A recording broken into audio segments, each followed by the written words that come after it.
Fred Judson, the director of the Ohio UAS Center, is our presenter today. Fred is the Ohio DOT Drive Ohio Director of Unmanned Aircraft.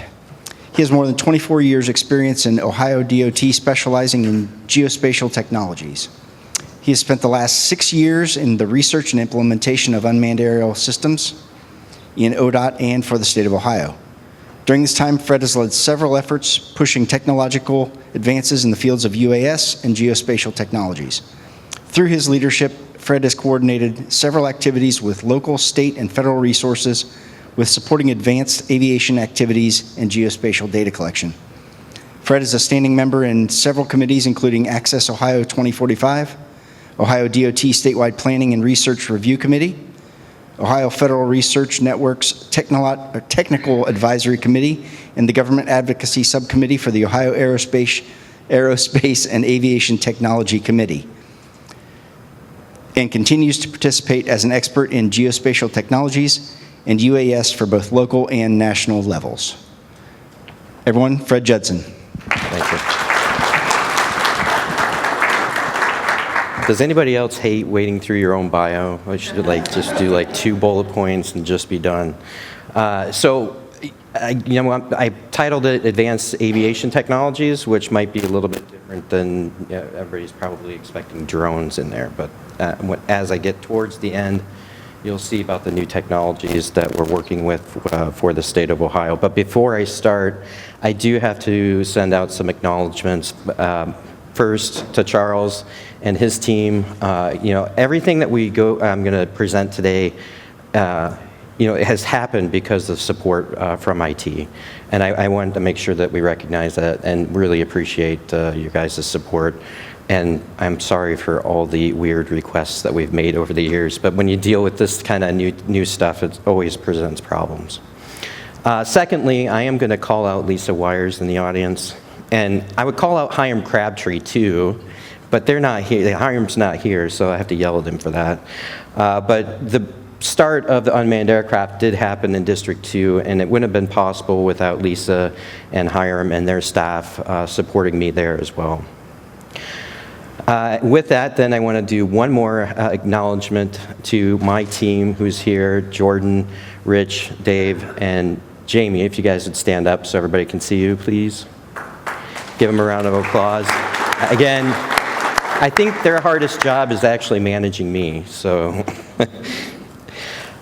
with that, so I'm going to talk a little bit of the reason, unmanned aircraft systems is under Drive Ohio.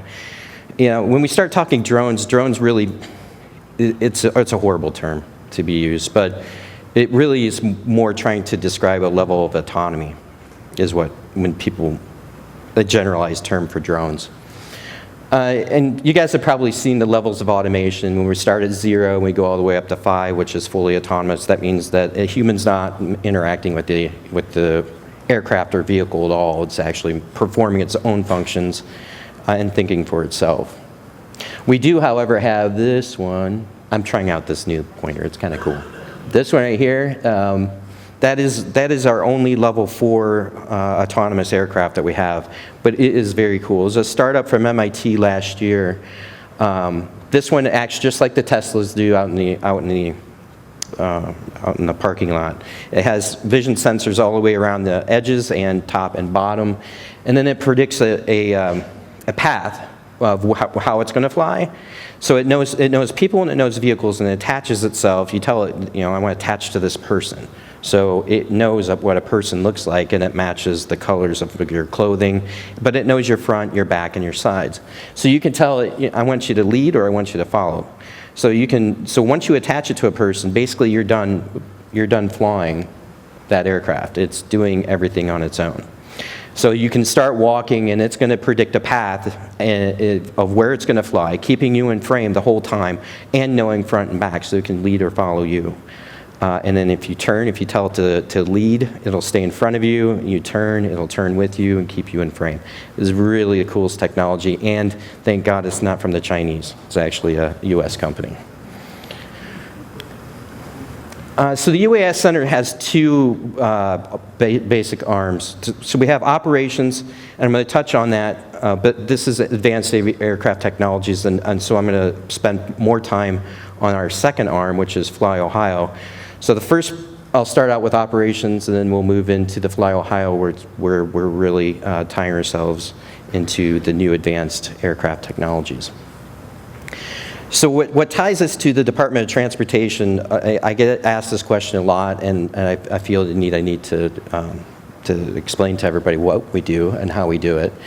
Operations, we do all operations for the Department of Transportation. So we'll do bridge inspections, we'll do roadway surveying, we'll do any kind of condition assessments, traffic monitoring, and all that stuff. And I have some examples that I'll show.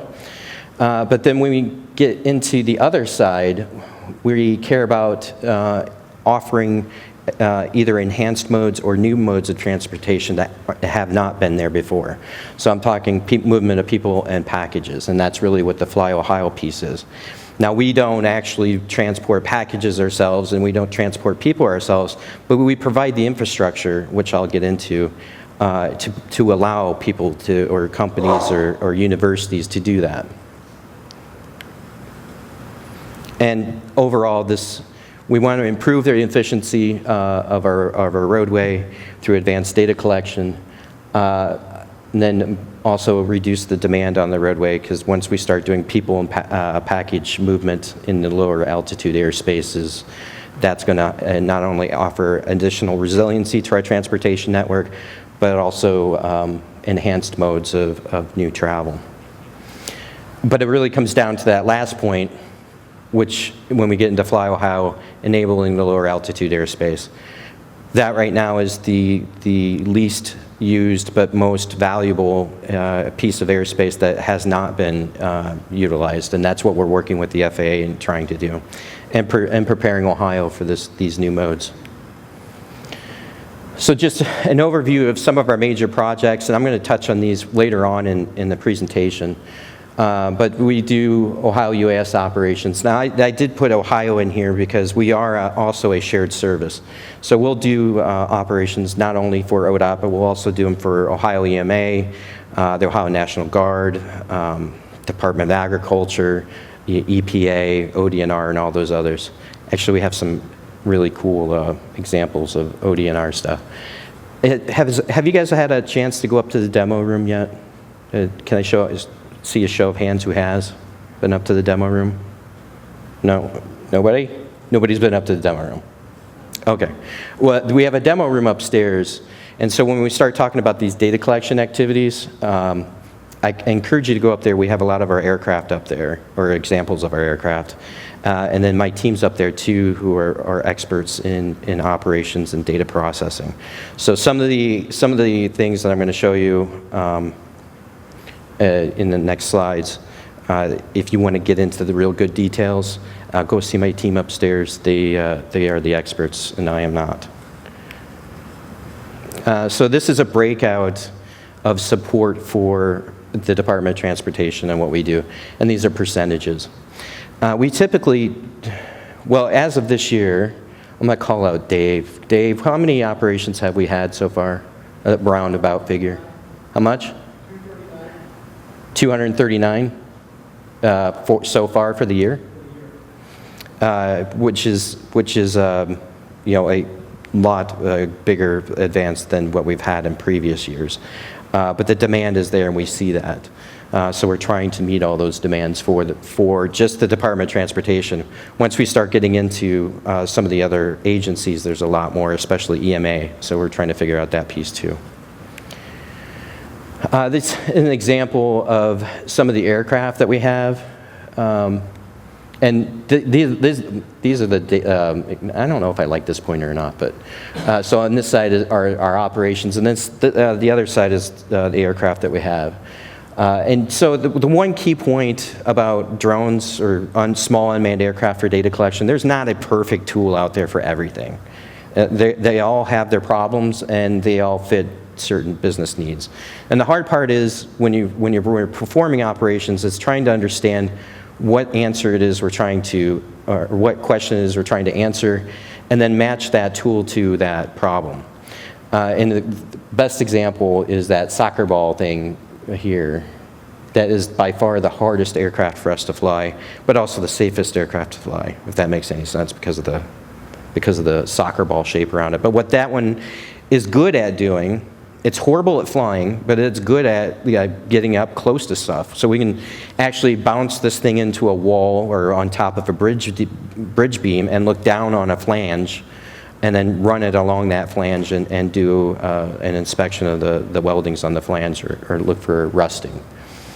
Another example is the middle one here. This is our workhorse. That's a Matrice 210. That's what we use most of the time for bridge inspections in particular. That's actually a larger aircraft that's capable of withstanding some of the weird winds that you get around bridges. I don't know if you guys have seen some of the studies on wind vortices around buildings and bridges, but they can affect the flight, especially when you lose GPS, which we do quite frequently. Then it comes down to the aircraft and how stable the aircraft is, and then also your skill as a pilot. And then you go into like the fixed wings, and those fixed wings, they're great for wide area mapping, but then there's certain restrictions on how we can fly a fixed wing with the FAA. So each one has their benefits and each one has their problems, and then it's trying to match whatever it is question that we're trying to answer with the perfect airframe and the skill of the pilot. Just an overview of when we send our crews out, what we send our crews out with. So to get everybody out, a mindset out of like just the guys that are just going out and flying, there's a lot of things that have to go with that to make a real professional operation. We do have our Marks radio system. We do have our own channel on Marks. That's the first responder network. Our channel is encrypted, and we can communicate with our pilot and our observers and our ground crew with that Marks radio system, which is important. The VHF radio allows us to listen into air traffic, so we get advance notice if there's another aircraft that's coming into our airspace. It allows us to deconflict when we need to. Fire extinguisher, most people probably don't know, but those lithium batteries are just ticking time bombs, and so it's always important to have plenty of fire extinguishers around.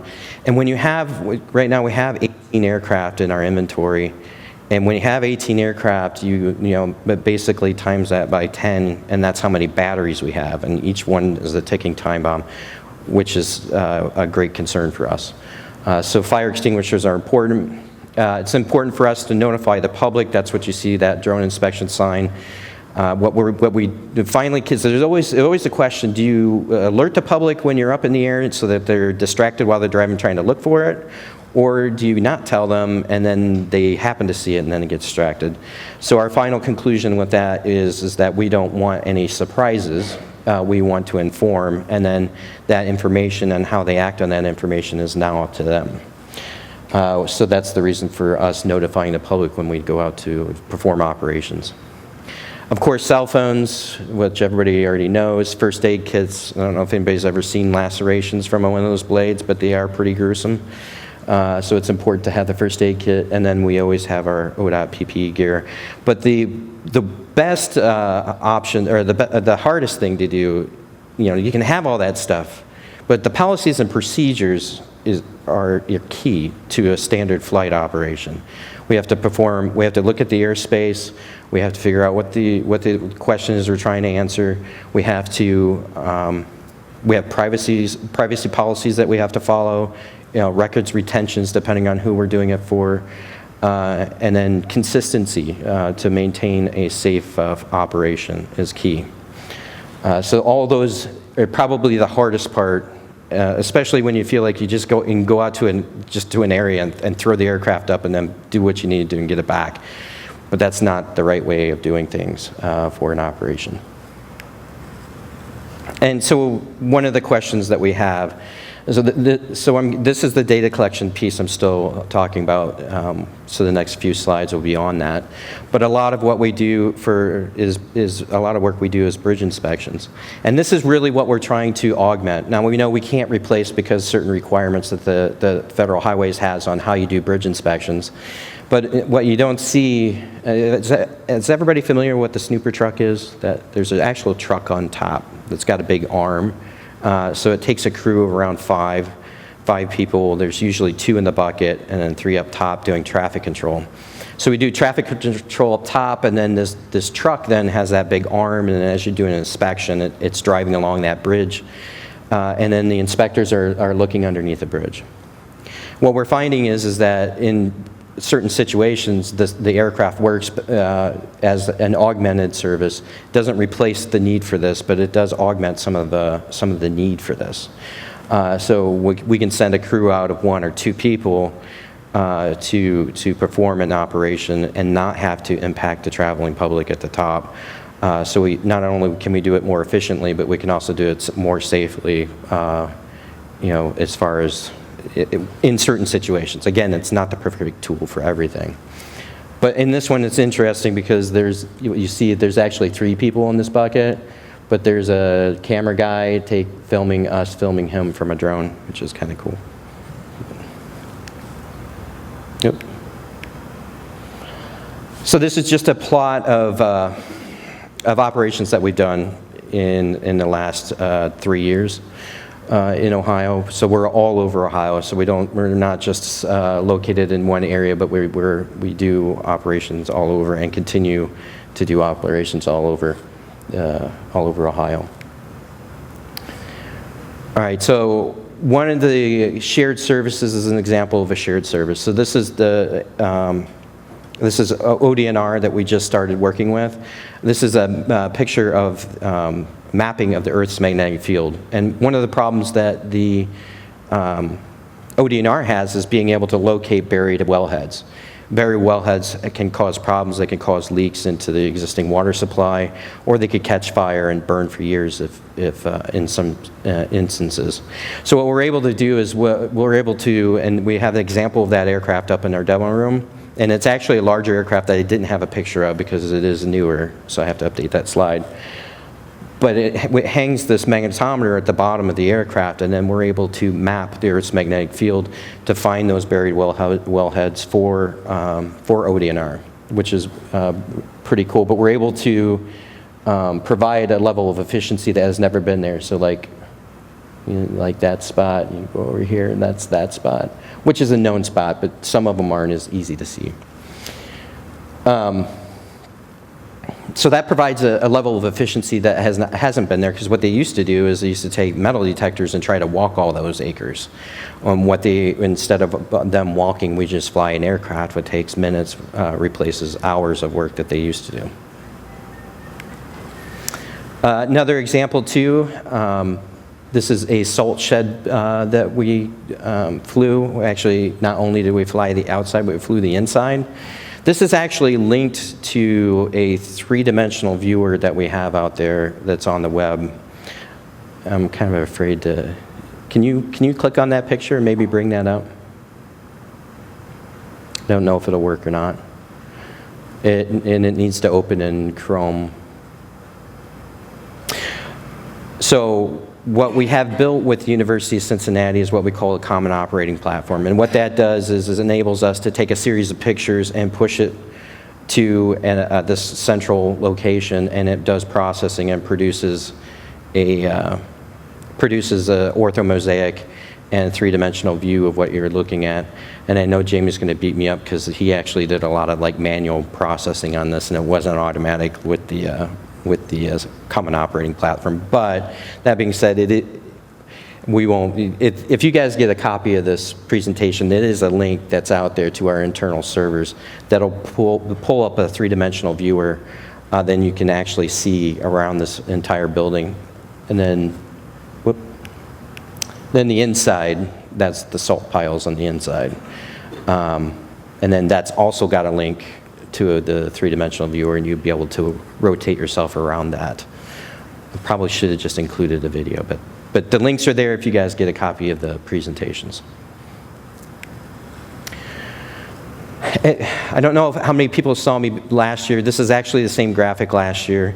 This is the main point of this graphic. So this was a joint exercise with Indiana Department of Transportation, Ohio Department of Transportation, for simulated response to a natural disaster. We had two requirements that we had to meet. We had to get them up-to-date aerial photography of the incident so they could preview what they're getting into. And an example of that is down here in the bottom left, where it shows a power line and a spill. And then the second requirement we're trying to meet is on the bottom right, which feeds into our traffic management center, our milestone servers that has all of our traffic cameras. Jason Ure, Brian Comer, if you're in the audience, thank you. I should have mentioned you guys in the beginning too. They've been a big help. Through the University of Cincinnati, through our research, again, we were able to produce this, what we call the milestone box. And again, an example of that's up in the demo room, where we can feed our live video feed from our aircraft into this box and push it to our milestone servers automatically.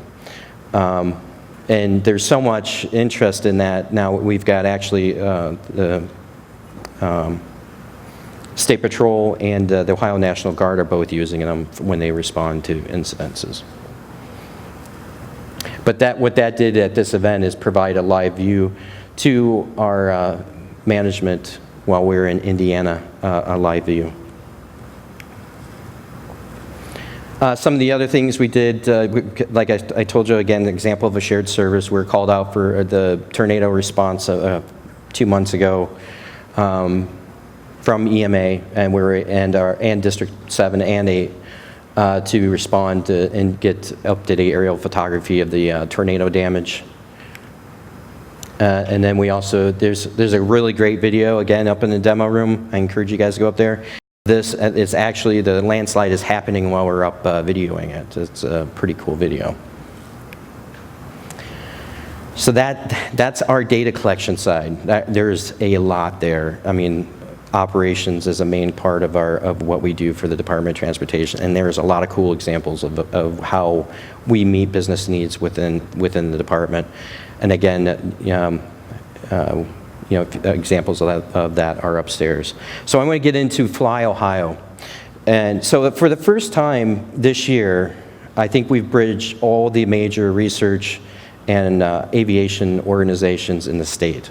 So what that means is the UAS Center now can have some say as like the Ohio Federal Research Network, our state legislature through the OATC. We work closely with DoD partners like AFRL, with our existing ODOT research, and we're trying to tie all those things together. I can't elaborate exactly on everything that we're working on, but I think the next year you guys will be impressed at some of the announcements that we'll have. But this is largely the Fly Ohio effort, which has gained a lot of traction, which you'll get more information on soon. Can we click on that? Because that one's a great one. So we're getting into Fly Ohio now, and now it's getting into more of the advanced aircraft technologies. Yeah, so has anybody seen the Amazon patent for package delivery with their delivery blimp? Well, the internet went crazy on it, and somebody made a great video of the Amazon delivery patent that was out there. Yeah. Whether or not that ever comes to fruition, who knows? But we do know package delivery is coming. And whoever made that video is excellent. You can go ahead and close it. I have a lot of these examples. See, you guys got me for 50 minutes, but the best part is I've got videos. So, a shout out to Rich for correcting me on this slide. Did Rich leave? Is he not here? Oh, okay. Rich corrected me on this. I had the wrong aircraft up. So this is a Wright Flyer, the first time that we flew. Now I'm going to be, is anybody from North Carolina? Anybody? thank God. Okay, so I can talk trash and it's okay. All right, so they're first in flight, and we're birthplace of aviation, right? Although I'd argue that they were flying in public airspace, which means that it wasn't just North Carolina in first in flight. But anyway, so we go back and forth. Basil Yap's in charge of the UAS program for North Carolina, and we go at each other every time we meet, over texts and everything. So, but we are friends, so that it's a good relationship. So this is the Wright Flyer, the first time. So the next slide I'm going to show you. I was in a meeting with for an ANSI standards meeting last week in Washington with the FAA, and I had North Carolina Basil sitting right next to me. And so what did I do? You know, I had to put up this slide. The whole 2.5 hours he was sitting next to me, he had to look at this slide. I just left it up on my laptop. And so then when we had a break, we had a 15-minute break. So he took my name tag and he put it across the other side of the table. Somebody else was sitting at my spot. But yeah, it was good. So that's our aviation. I'm talking about our aviation heritage right now. This is the first drone. This is the Kettering Bug that flew in 1918. So again, arguments with North Carolina because they want to be better. They said, well, the definition of a drone is it needs to have radio controlled, and that wasn't radio controlled. I said, no, why would you need radio control when that's the first fully autonomous drone? So we can claim that. Actually, it is neat though because it has it was actually gyro stabilized, and then it calculated distance. They had formulas for the number of turns of the prop and wind direction and speed that they used, and that's how it calculated distance. But it was self-leveling, which was a huge advance. Was actually an aerial torpedo, so I don't know if you could make a stretch and say it was the first form of package delivery, maybe. I don't know.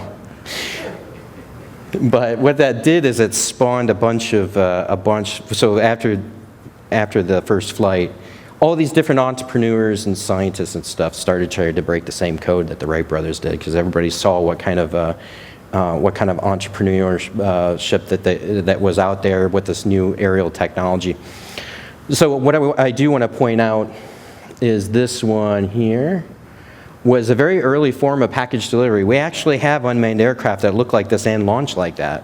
It was called rocket mail, and it was one of the first attempts to deliver U.S. mail via a rocket-powered drone. Now, I'm not going to, these are all linked, and I won't click on them. It did fail, and it's actually all these most of them failed, but they're funny to watch. So again, if you guys get the slide deck, you can click on those and bring them up. Well, the one thing I would not want to be is this guy, right there. That's with that jet on the back of him. But anyways, but the point of this slide is the new aviation technologies that are coming out is revolutionizing the aviation industry, just like the Wright brothers did. So the new technology out is fostering the same kind of people and inspiring them. And these are these guys. And these are great. And I do want to click on a couple of these because they are just classic. Were you guys here last year? Did I show the flying bathtub? Okay, so I won't play that one. But that one's pretty amazing. But my new favorite is the hammock. Can we click on that, please? That one's a great one. And very soon in this is my favorite part. Als kind was het van, waar is hij? Ja, hij ligt in de hangmat bij oma. And it is German. Well, the flying bathtub, in all fairness, is Ik maak German tekeningen van de hangmat, maar in mijn There, this is the fantasie. best part. Ja, vloog die hangmat. Yeah, I'd have that same smile. if it was me. 2034, als ik dan met pensioen ga, dan wil ik natuurlijk wel lekker bij zitten. That's a hobbyist remote control. So when we start talking about drone taxis, that word drone gets attached because ik heb eerst een proefmodel gemaakt. the flight controller and technology that are in small drones now are being filtered up into these larger things doing package delivery and people moving. And so that drone piece kind of moved with that. But a lot of these they're really good. I won't play too many more, no, I won't play anymore. But they're all out there. Some of them are crazy though. They're just as crazy as the guys in the turn of the century. I mean, that guy's got something attached to his head. That's a Santa sleigh that some guy built. This one. So I see everybody here, so I'm assuming none of you guys are going to storm Area 51 on Friday? Nobody is? Oh, you are. Guess. I want report back. I'm jealous. But this guy was building his own so he could fly and storm Area 51 with his personal air vehicle with the rest of the guys. But so getting into more serious efforts. This is what's called the Black Fly opener. The interesting thing about this, and this is the first realization when this first came on the market, that this is real technology with real promises that are coming out. The Black Fly opener, the biggest limitation is it's only seating for one person. But what the revolutionary piece is that actually, when under the FAA regulations, it calculates that it's under 250 pounds. Once you're under 250 pounds, you're considered an ultralight aircraft. It means you fall under Part 103, which is revolutionary because Part 103, you don't even have to have a pilot's license to fly this thing. You can fly it up to 10,000 feet as long as you're in Class G airspace. And it's got, the international version's got 40 miles, which is a decent range. So I could actually fly from the UAS Center to here, or the UAS Center to the central office and land at the helipad, which I do want to do soon. So the aircraft itself, though, is very, very capable. Can you click on that for me, please? And maybe fast forward about the middle. And this folds up, and you can take it with you, and then you can fly it wherever you want. It also can land in water. I think that's cool. And they were claiming that it would be. They're claiming it would be available this year, but it has not been available yet. But it has actually flown. These are actual real flights, not simulations. But they said the introductory price will be around an SUV, so you're expecting $60,000 to $80,000. If anybody knows how much a helicopter costs, not only costs but how much it maintains, will realize that $50,000 to $60,000 is a far cry less than $150,000, and then another $50,000 per year just in maintenance fees. But again, and we're talking about advanced aviation technologies. This is what's revolutionizing the aviation world. And why you will be flying in a taxi before the end of our lives anyways. Well, the FAA, I'll talk more about it, but the FAA claims that there'll be regular services in these unmanned aircraft, or air taxi, air metro, whatever you want to call them, by 2028. One study, the other study says 2020, or 2030 is the other two. I'm not going to play this video, but we are working with several groups as far as package delivery in Ohio. Amazon Air is one, UPS is another, but we are working to enable those activities for delivery of packages. And we don't need to play this, but the first prime air delivery actually happened in the UK. And that's available on the internet that you guys can view as well.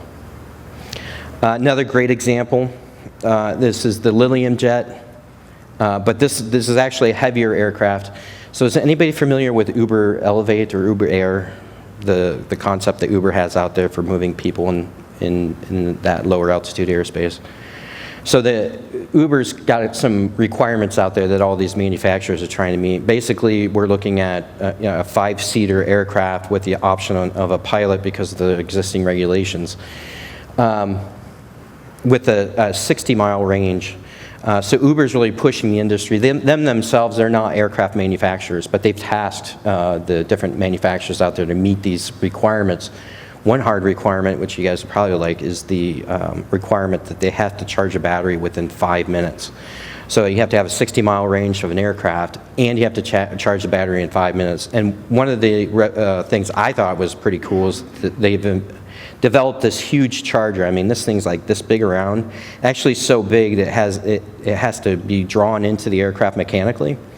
And then because when the aircraft lands, the batteries are so hot, it has to cool the batteries before it starts charging. So the middle ring is got the electric where it actually charges, and the center is actually a coolant.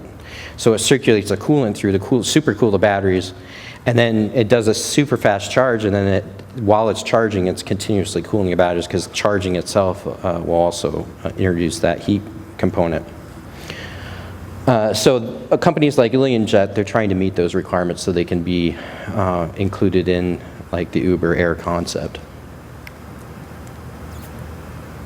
Yeah, we'll pass that too. The Quora is Kitty Hawk. Kitty Hawk was started by one of Larry Page's companies from Google. This is actually performing regular services, fully autonomous in New Zealand. And again, a lot of these companies are working overseas because of our restrictive regulations. It's a give and take, right, with regulations. We want a safe transportation system, yet we want to enable entrepreneurship in that space, and that's always a difficulty for us. I could give a whole talk just on that, but so a lot of these that I talk about, there'll be operations in other countries. So Larry Page funded this startup. Kitty Hawk's gotten some success. They also have another version of aircraft that actually lands in water. And falls under that Part 103, so it's an ultralight for recreational type purposes. You can go ahead and play that one. This concept is, the key point of this new technology, the new aviation technologies. Amazing. And I don't know if you guys have heard the term electrification of aviation. Most of the disruptive technology that everybody's looking at is electric, not hybrid, and it's not gas, even though you'll get a lot more range out of that. But it comes down to electric because you can decouple yourself from that need for liquid fuel. Once you do that, you can start putting what they call vertiports anywhere. And then you can start decoupling yourself from traditional airports, which is where we're going. Not saying that our existing Ohio airports wouldn't be utilized for this kind of stuff, but we don't have that requirement that's needed as long as this vertical landing takeoff and it has access to the power grid.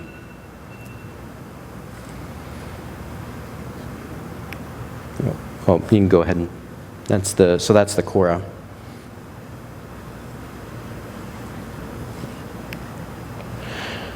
Oh, so we get into some of the technical stuff. I'm sorry, guys. I don't know if I have any more videos or not. But so the terms I'm introducing now are UTM, which is unmanned aircraft traffic management, and then urban air mobility. Now, I was at the standards meeting last week in Washington. The problem is that even the FAA internally has problems with their definitions and are conflicting what urban air mobility means versus unmanned aircraft traffic management. So through our studies, unmanned aircraft traffic management has to do with the data collection aircraft and some package delivery, but as you increase in the size of the aircraft, you also increase the complexity of operations. So you go from unmanned aircraft traffic management system to an urban air mobility management system, and then you move, when you start increasing weight and risk and then finally get up to people, you're into what they call UAM at this point. Next year I'm sure the terms will be different, but that was the big argument at the standards meeting, is how can we develop standards when we can't even define what it is that we're looking at, which is funny.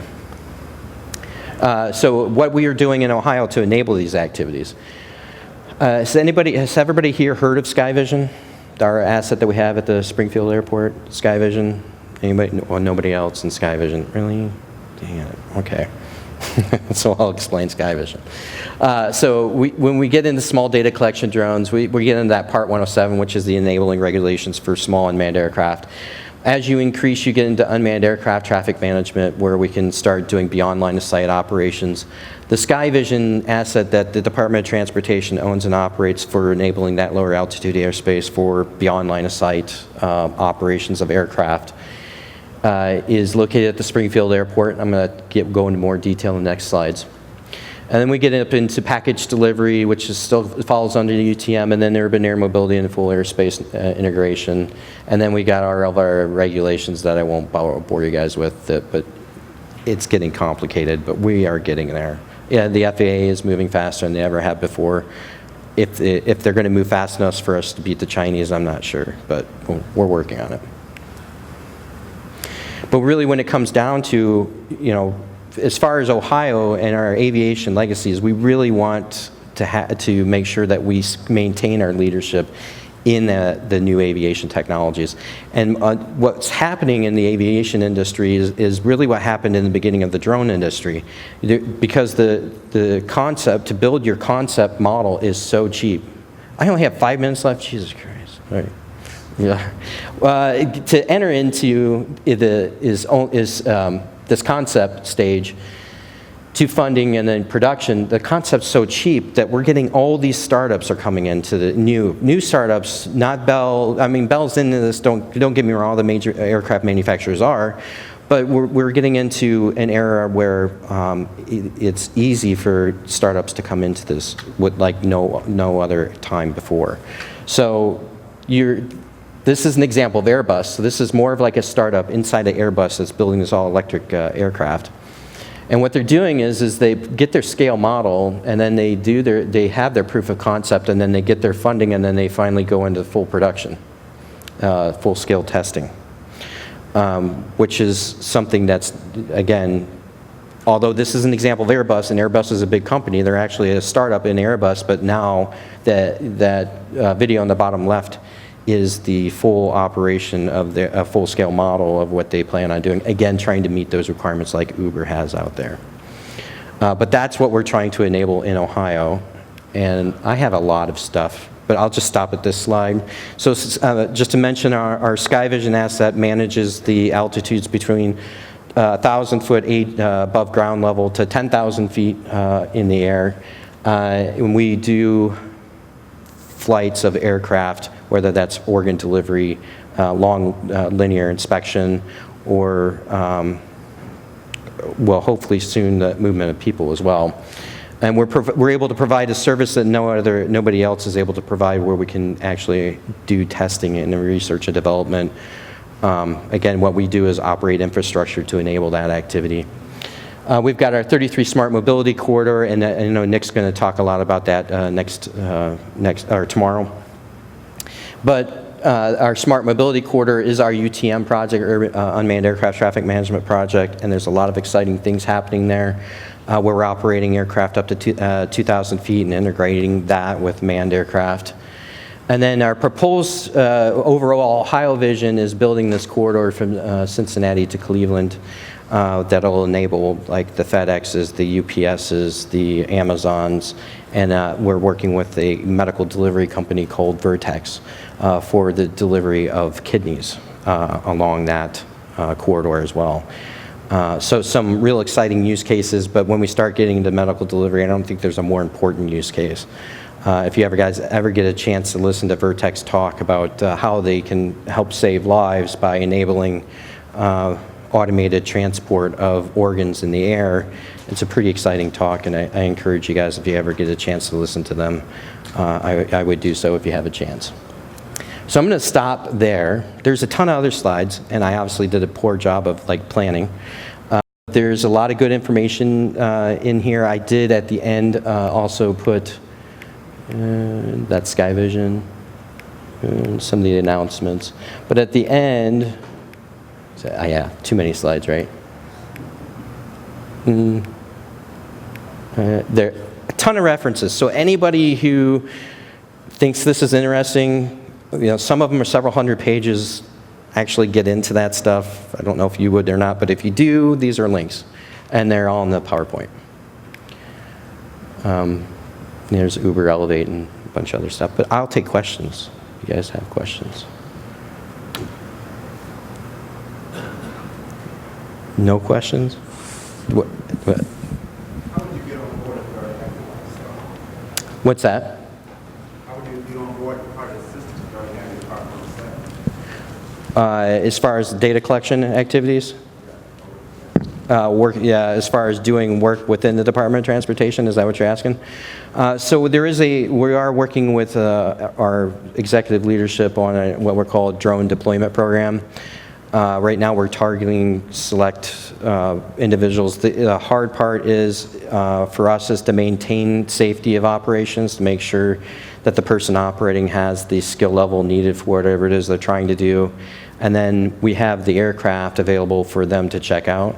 So we do have some standards on operations, like number of hours to fly for certain whatever it is that you're looking at. We have a checkout for those people that will be operating for us, because we know we don't have enough crews to meet all of the ODOT's business needs.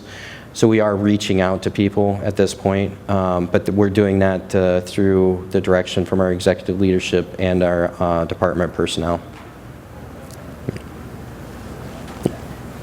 Outside of regulation, what is the biggest challenge you think you're facing right now? Making all of that. The new stuff, people movement, package delivery, definitely federal regulations at this point. And then that's really what's holding back. And the problem with having the great thing about having restrictive regulations is we maintain a certain level of safety that we're all comfortable with. The bad part is we create a vacuum which allows other countries to step in and beat us like they did with the small drones. And I'm talking about DJI.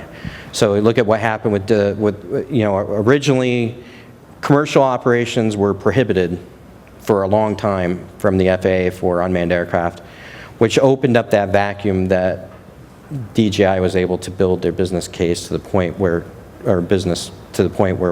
it's difficult for any of us to compete with them. They just come in and they destroy that lower end of the market. And that's what I'm afraid is going to happen with this bigger people moving and stuff, the package delivery. But the FAA, again, is changing faster. Is it changing fast enough? That's yet to be seen. But, so I'd say that's one. And then two is trying to reach out to all the different areas that have interests within the state, get all the people in the same vision, and that's really what we've advanced in last year. That's the biggest key, is bridging all the different groups and then getting a consistent vision that we can push together as one Ohio. And that's the second one. That we're getting more traction there than we are with the FAA. But any other questions? Missy, are you telling me I'm done, or you have a question? No. Is there like a hook or something? Or are you going to shut me off on the mic? Thank you, guys. I appreciate it.